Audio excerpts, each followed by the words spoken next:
कि अगर आपने इस इलाके की तरफ आंख उठाकर भी देखी तो आपकी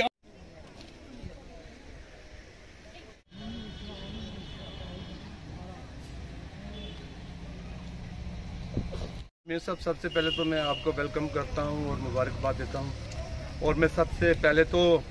हिंदुस्तान के वज़ीर आज़म नरेंद्र भाई मोदी जी, अमित शाह साहब और जम्मू कश्मीर के एक ईमानदार ऑनेस्ट लेफ्टिनेंट गवर्नर साहब को मुबारकबाद देता हूं। मुझे ये समझ में नहीं आता है कि भारतीय जनता पार्टी का मैं एक छोटा सा खादिम हूँ, सिपाही हूँ। जब 4 तारीख को यहाँ पे अमित शाह साहब की रैली रजौरी के अंदर रखी, यहाँ से गुज्जर, कश्मीरी, पहाड़ी सब भाई भाई निकले और अमित शाह साहब का एक वहाना इस्तकबाल जो है वो रजौरी के अंदर किया। जो ही वो वहाँ से वापस आए और मुझे ये समझ नहीं आई कि इस गांव ने, इस इलाके ने, आप पीछे देख सकते हैं, आप अपने कैमरे को ज़रा घुमा के देखिए कि 5000 मकान से भी ज़्यादा मकान जो हैं इसमें बन चुके हैं। और मुझे समझ में नहीं आता है कि हमारे DFO साहब क्या यहाँ पे चाहते हैं। और मुझे ये समझ में आया है कि एक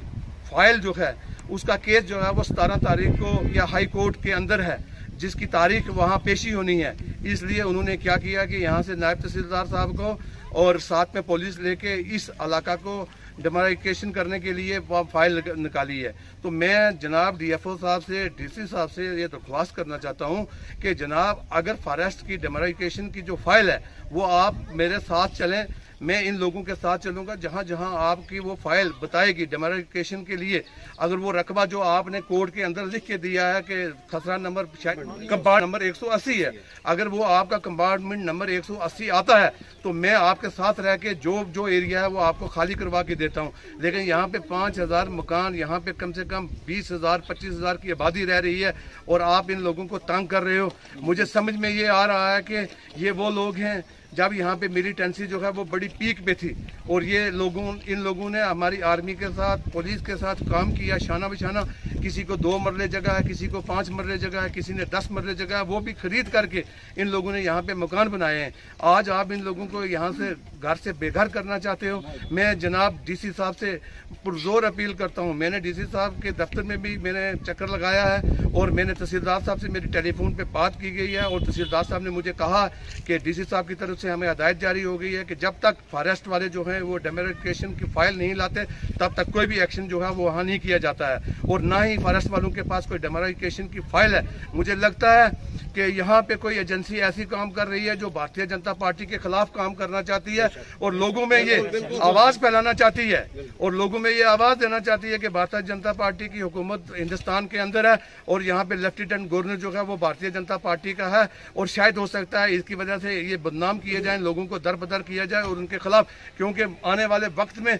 यहाँ पे इलेक्शन आने वाला है। तमाम पार्टियों की जो है ज़मीन जो है वो खिसक चुकी है। अब उनके पास कोई और चीज़ नहीं है, वो यही हथकंडे पहनाएंगे, लोगों को परेशान करेंगे फॉरेस्ट वालों को लेके साथ में। मैं आपसे ये कहना चाहता हूँ अमीन साहब, आप यहाँ पे आए हैं, मीडिया वाले आए हैं, आप जरा कैमरे को ऊपर घुमाएं, ऊपर की तरफ देखें कि कितने मकान पक्के बने हैं। यहाँ पे ये गवर्नमेंट यहाँ पे सोई थी, वो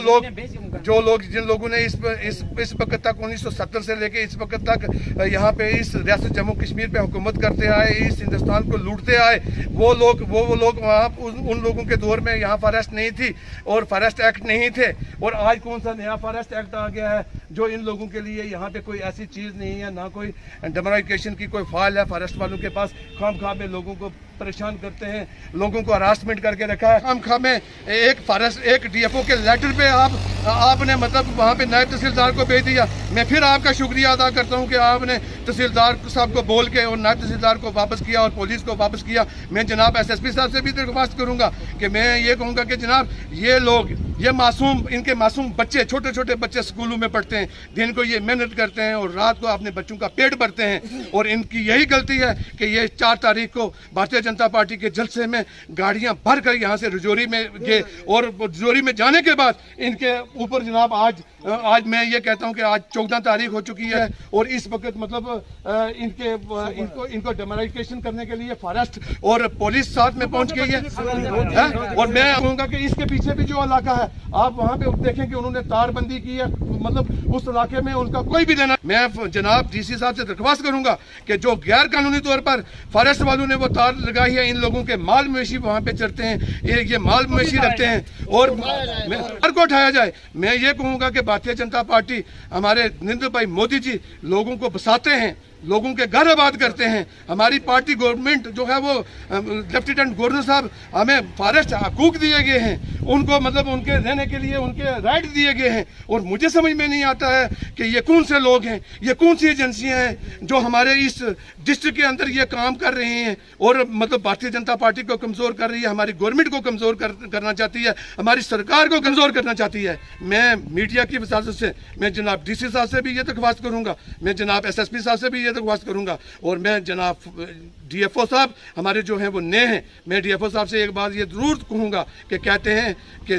नए आते हैं और चुगल पुराने होते हैं। आप इन चुगलों की बात मत सुने, क्योंकि ये यहाँ पे कोई फॉरेस्ट नहीं है, यहाँ पे कोई जंगल नहीं है, यहाँ पे कोई झाड़ नहीं है, यहाँ पे कोई रकबा जो है आपके फॉरेस्ट का नहीं है। लिहाजा इन लोगों को जीने दो, क्योंकि इन लोगों ने मेहनत मजदूरी के साथ, ये लोग देशभक्त लोग हैं, ये हिंदुस्तान के लिए अपना खून देने वाले लोग हैं, ये हिंदुस्तान के लिए अपना खून कुर्बान करने वाले लोग हैं। इसके ये देश के लिए अपनी जान दे सकते हैं, अपना खून दे सकते हैं, अपने बच्चे पेश कर सकते हैं, अपनी औलाद पेश कर सकते हैं, लेकिन अगर इनके साथ बेइंसाफी की जाए तो कभी भी ये बर्दाश्त नहीं की।